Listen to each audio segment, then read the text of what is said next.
레슨. 꼭 알아야 할 정보와 이슈를 알기 쉽게 풀어드립니다. 대한민국 경제 고수와 함께 투자의 맥을 짚는 KBS 일라디오 경제쇼. 진행의 성기영 아나운서입니다.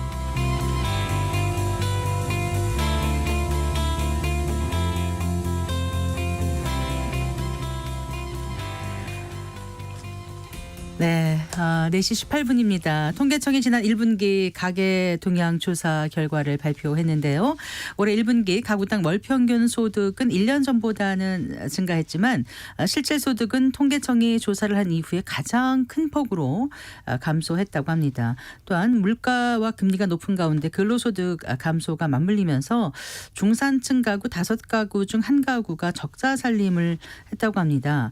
이렇게 되면 소비를 더 줄일 수밖에 없게 되고 또 내수 경기가 나빠지고 경제에 좋지 않는 영향을 미칠 수밖에 없을 텐데요. 이 문제 자세히 짚어보겠습니다. 김정식 연세대학교 경제학부 명예교수와 함께 알아봅니다. 어서 나오십시오, 교수님.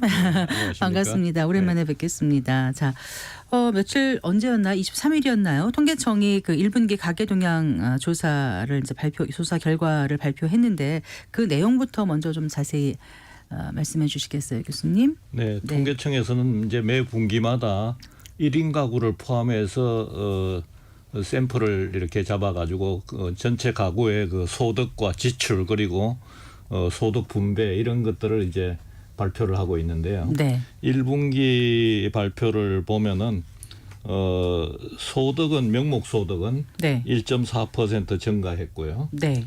그래서 가구당 월평균 소득은 512만 원으로 나오고 있습니다. 그런데 예. 지출은 2.5% 증가했거든요. 네. 398만 원으로 평균 지출한 걸로 나타나는데 그렇게 보면은 이제 소득보다 지출이 증가세가 좀 더 빠르다 이렇게 볼 수가 있고 네. 반면에 이제 실질 소득 물가를 고려한 실질 소득은 네. 1.6% 감소했습니다. 전년 동기 대비로 해가지고. 네. 그래서 이제 그 우리 이 가계에서 실제로 그 소득은 좀 줄어들었다 이렇게 볼 수가 있는 거죠. 명목 소득은 늘어났지만은 물가를 고려하면은 오히려 좀 못 살게 됐다 이렇게 볼 수가 있을 것 같습니다. 네. 그래요. 그러니까 명목 소득 지금 소득이 얼마 늘어났다고 교수님께서 1.6% 네. 늘었는데 그 실질 소득은 물가를 감안해서 더 줄어들었다라고 말씀하신 거죠? 네, 그러니까 명목 소득은 1.4% 증가했는데 네. 실질 소득은 1.6% 감소했다는 거죠. 네, 네, 그렇습니다. 네, 일단 그 명목 소득은 뭐 다들 이제 어떤 개념인지 뭐 이 프로그램 들으시는 분들은 다들 아실 거예요. 그러니까 이제 그렇죠. 들어오는 명목 소득은 네. 우리가 그냥 받는 그 월급과 같은 그런 네. 소득이고 예. 실질 소득은 물가를 고려한 소득이니까 우리가 얼마나 물건을 살 수 있느냐 하는 거를 네. 나타낸다 이렇게 볼 수가 있죠. 네.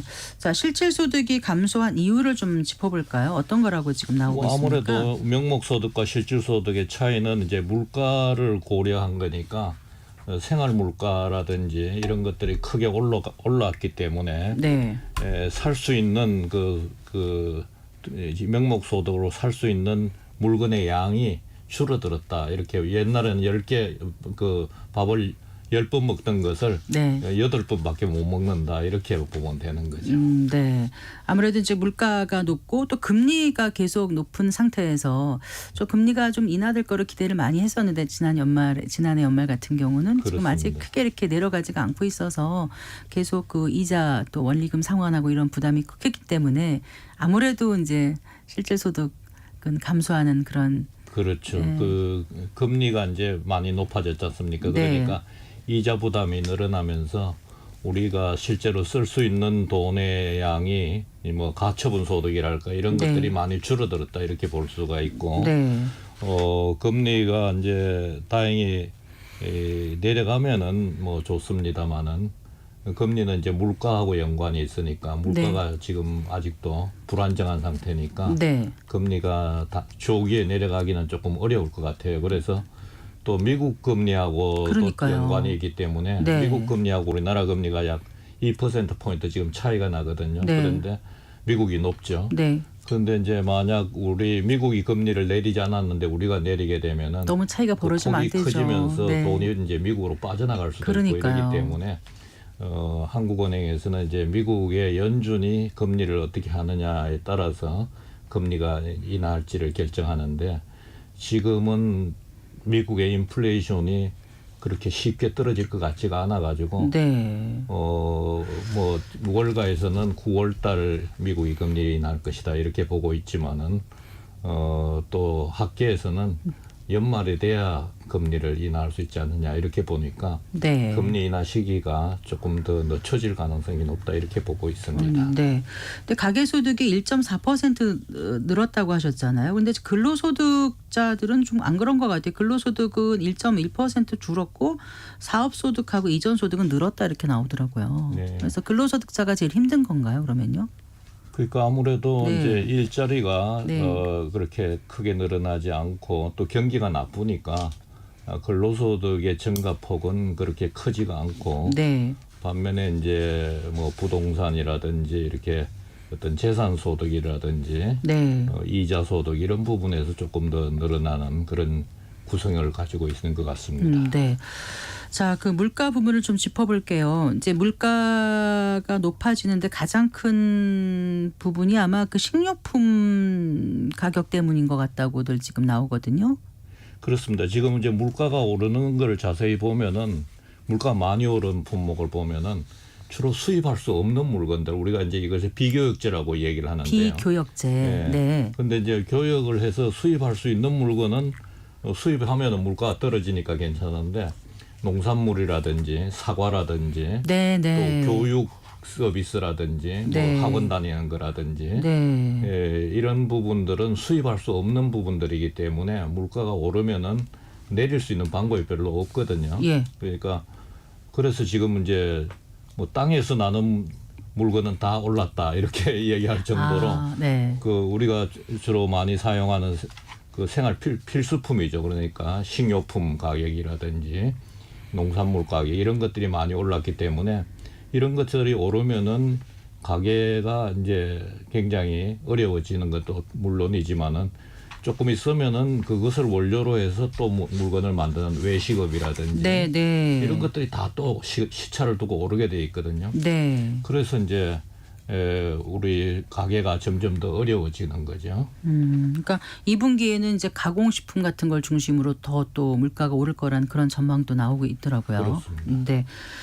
일단 1분기에 필수 생계비가 소득에서 차지하는 비율이 38%로 역대 최대치를 기록했다고 하더라고요, 교수님. 근데 필수 생계비 하면은 뭐 꼭 이제 주거에 꼭 필요한 뭐 월세라든가 그렇죠. 그다음에 수도요금, 뭐 그렇죠. 전기요금 안 쓰면 안 되는 거 뭐, 광열비, 교통비. 그 식료품비 네. 먹는 거 하고 네. 또 주거비가 있지 않습니까? 네. 그 전세를 들었거나 월세를 내고 있는 의식주가 돼야 되니까요. 네. 그다음에 이제 에너지 비용, 그 전기세라든지 가스비, 네. 또 그 외에도 이제 교통비라든지 네. 외식비 이런 것들이 전부 다 이제 필수 생활비인데 이 필수 생활비가 많이 올랐기 때문에 네.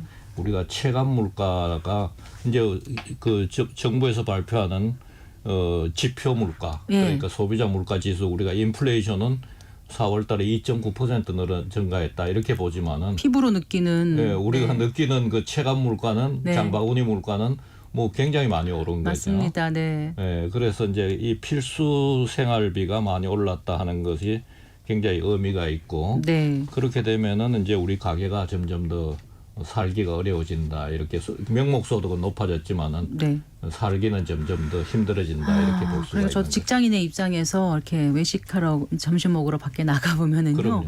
정말 비싸졌다는 생각이 들고 안 오른 게 없다 이런 생각이 들고요.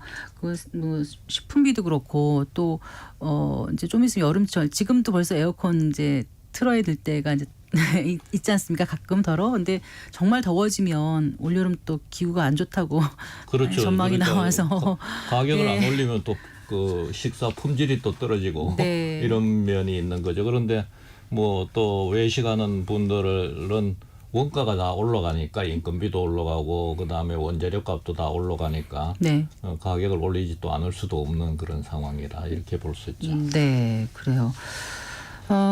근데 사실 이 식료품비나 필수 생계비는 정말 줄이고 싶어도 완전히 줄일 수 없는 그 한계치가 있지 않습니까? 그래서 소득이 늘어나지 않는 이상 어느 일정 부분 참 대책이 없다. 그래서 요즘 마이너스 통장 더 한도를 늘렸다든가 뭐 이런 분들도 꽤 주위에 있는 것 같더라고요. 그렇습니다. 그래서 이 필수 생계비 외에도 또 이자 비용이 부담이 늘어나니까 그 고금리 때문에 우리 서민들의 생활이 굉장히 어려워졌고 결과적으로 마이너스 통장을 더 늘리는 분들이 많이 늘어났다 이렇게 볼 수가 있습니다. 그러다 보니까 지금 적자 가구가 많이 늘어나는 것 같아요. 그 적자 가구 통계 나온 게 있던데 교수님 잠깐 좀 소개를 해주실 수 있을까요?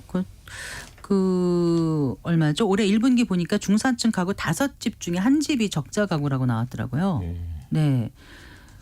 이게 통계청 가계 동향 조사의 결과인데, 그러니까 적자 가구라는 게, 그러니까 처분 가능 소득 중에서, 그러니까 처분 가능 소득보다 소비 지출이 더 그럼요. 아무래도 많아서 소득보다 지출이 많으면 이제 적자가 되는데, 지금 그 전체 가계로 보면은 아직도 흑자 가계가 많다 이렇게 흑자가 나고 있다. 왜냐하면은 이제 소득보다도 지출이 작으니까 흑자가 나고 있는데 그거는 이제 전체 가계를 본 것이고요. 1분위 가계라고 그래서 1분위 이제 소득을 20%씩 이렇게 구분을 하면은 소득 상위 20%가 5분인 거죠. 가장 하위에 있는 20% 1분위 분들의 흑자냐 적자냐를 봤더니 그 1분위는 적자더라는 거죠. 하위 20% 계층에는 소득보다 지출이 더 많더라는 거죠. 네.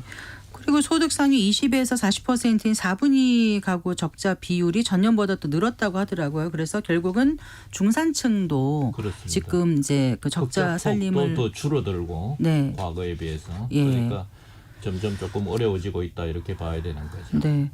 그런데 그 전이나 지금이나 경제 얘기를 할 때는 이게 괜찮다는 얘기는 한 적은 별로 없는 것 같은데 왜 그럴 걸까요? 항상 본인들이 느끼기에 그런 걸까요? 항상 이렇게 경제를 보면 살기 어렵다 이렇게 얘기를 하는데 그래도 또 계속 성장을 하면서 그때그때 또 버티고 또 이겨나가고 이렇게 생활하면서 가긴 하지만 이렇게 성장률이 이제 많이 떨어져 있고요. 작년에 1.4% 성장했거든요. 그러니까 옛날에 비해서 성장률이 많이 떨어지니까 성장을 그래도 마이너스 성장은 아니니까 그렇지만은 우리가 느끼는 감은 점점 더 살기가 어려워지고 있다 이렇게 느끼게 되는 거죠. 거기다 아까 말씀드린 대로 물가까지 올라가니까 그 물가가 2020년부터 21년부터 최근까지 누적 물가 상승률은 12.8%로 나타나고 있거든요. 많이 오른 거죠. 물가가. 네, 그래요. 돈의 가치가 그만큼 떨어졌다 이렇게 볼 수가 있는 거죠. 그런데요, 기획재정부에서 이제 1분기 가대소득의 명목소득이 1.4% 증가했다는 게 교수님 말씀하신 것 같은 건데 소득이 3분기 연속 증가세가 지속되고 있어서 소득 분배가 개선되고 있다 이렇게 밝히기도 했거든요. 이게 좀 와닿지가 않아서요. 실제 소득 분배가 개선되고 있는지 어떤지요. 소득 분배는 이제 이게 경제적 불평등이라고 우리가 얘기를 하는데 그게 이제 소득의 불평등도 있고 부의 불평등이 두 가지로 이렇게 나눠서 보거든요. 그런데 이제 소득의 불평등을 볼 때 그 소득이 이제 쭉 증가하고 있다. 각 그 분위마다. 하위층이나 상위층이나 소득이 쭉 증가하고 있다. 이러면은 그걸로 이제 소득이 늘어나고 있으니까 분배가 공평하다. 분배가 좀 개선됐다. 불평등이 좀 줄어들었다. 이렇게 얘기할 수도 있는데 이제 그 불평등을 측정하는 지표는 여러 가지 다른 지표가 있어가지고 예를 들면은 5분위 배율이라든지 아까 말씀드린 5등급으로 이렇게 나눠서 상위 20%가 하위 20%의 몇 배 소득을 얻고 있느냐 이런 것도 이제 볼 수가 있거든요. 5분위 배율로 보면은 이제 그 분배가 더 불평등해지고 있다 이렇게 지금 그 가계 조사에서도 나타나고 있는데 그 현재 5분위 배율은 그러니까 상위 20%가 하위 20%보다 소득이 몇 배가 많은가 하는 거는 네. 보면은 6.45배로 나오거든요. 이게 1년 전에 6.2배인가 그랬었죠. 그러니까 1년 전에 6.2배였으니까 더 이제 뛴 거잖아요. 불평등이 심해졌다. 아, 예, 그러니까 그렇게도 어떻게 보느냐에 볼 수가 따라서 있는 네, 거죠. 다르게 네. 판단을 할 수 있을 것 같습니다. 네.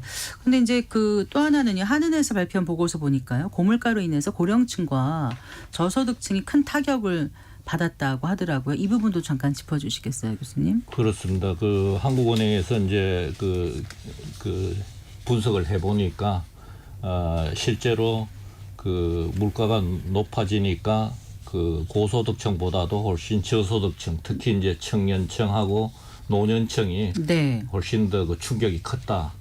더 손실을 많이 봤다. 이제 이런 연구 결과를 내놨는데 네. 그거는 이제 아무래도 그 필수 생활비 아까 말씀드린 필수 생활비가 많이 올랐는데 네. 그 청년층이라든지 노년층은 소득이 많지가 않기 때문에 그 자기 소득에서 필수 생활비가 차지하는 비중이 높단 말이죠. 네. 그러니까 이제 아무래도 더 그 영향을 많이 받았다 이렇게 볼 수가 그러니까 있는 고령층과 저소득층이 체감하는 실효 물가 상승률은 청장년층이나 고소득층보다는 높을 수밖에 없다. 그렇습니다. 이제 이런 말씀으로 이해를 했습니다. 그리고 이제 안타깝게도 최근 몇 년간 이제 고물가로 인해서 이제 그 청년층이 처음에 이제 좀 빚을 많이 내게 되지 않습니까? 뭐 내 집 마련도 해야 되고 또 결혼도 해야 되고 여러 가지로 그러다 보니까 이런 청년층이 부정적인 영향을 더 많이 받았다고 하더라고요. 그 실제로 뭐 이제 세입자로 이제 거주하게 될 경우에 그 전세 보증금의 실질 가치가 줄어들기 때문이라고 하던데 이 얘기도 좀 그런 측면이 많죠. 이제 우선 그 주거는 필수제니까 꼭 네. 뭐 일을 하자면 집이 있어야 자기가 먹고 잘 수 있는 그렇죠. 집이 있어야 되니까. 네, 네. 근데 이제 대개 그 청년층을 제외하고는 그동안에 이제 집을 마련한 사람들이 많단 말이죠. 근데 이제 집값이 이제 크게 오르면서 청년층이 이제 그거를 전세 대출을 받는다든지 이렇게 네. 해서 이제 주거를 마련하고 있으니까 그렇게 되면은 이제 이자 부담이 우선 고금리 때문에 이자 부담이 많이 늘어나게 돼 있고 또 전세로 그 자기가 모은 돈을 전세로 있는 경우에는 돈의 가치가 떨어지면서 손해를 또 보게 되는 거죠. 네. 근데 이제 앞으로도 이렇게 물가가 오르고 인건비가 오르면은 결과적으로 주택을 짓는 건축 비용이 더 높아질 거 아닙니까? 네.